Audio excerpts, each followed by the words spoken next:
Genesis 3. Now the serpent was more subtle than any beast of the field which Jehovah God had made.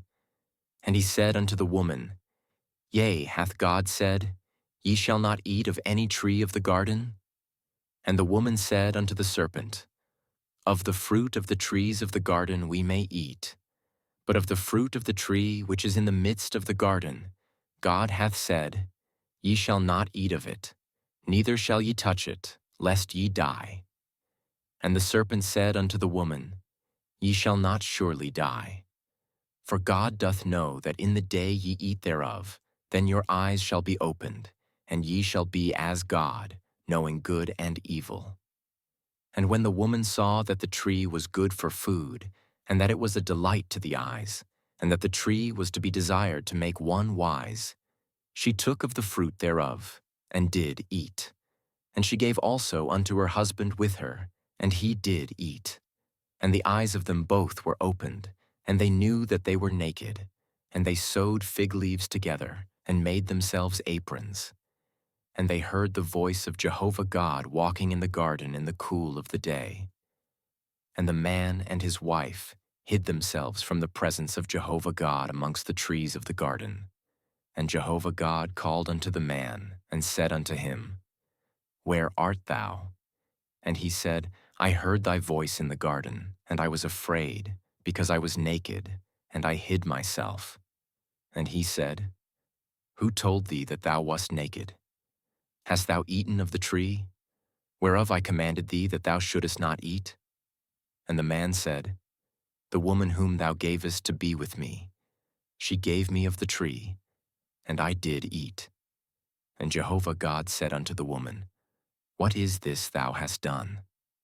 And the woman said, The serpent beguiled me, and I did eat. And Jehovah God said unto the serpent, Because thou hast done this, cursed art thou above all cattle, and above every beast of the field. Upon thy belly shalt thou go, and dust shalt thou eat all the days of thy life.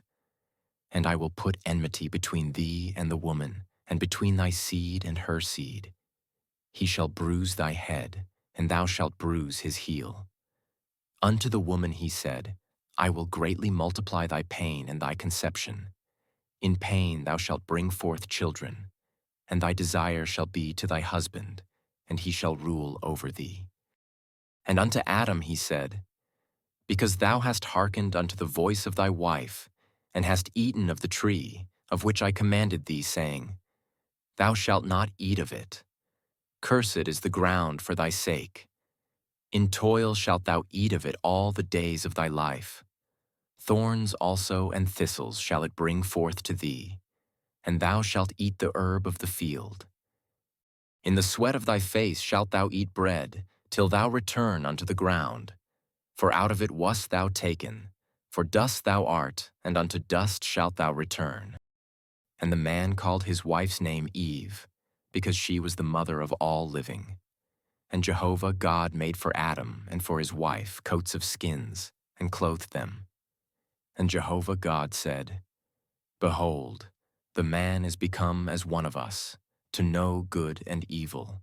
And now, lest he put forth his hand, and take also of the tree of life, and eat, and live forever. Therefore Jehovah God sent him forth from the Garden of Eden, to till the ground from whence he was taken. So he drove out the man, and he placed at the east of the Garden of Eden the cherubim, and the flame of a sword which turned every way to keep the way of the tree of life.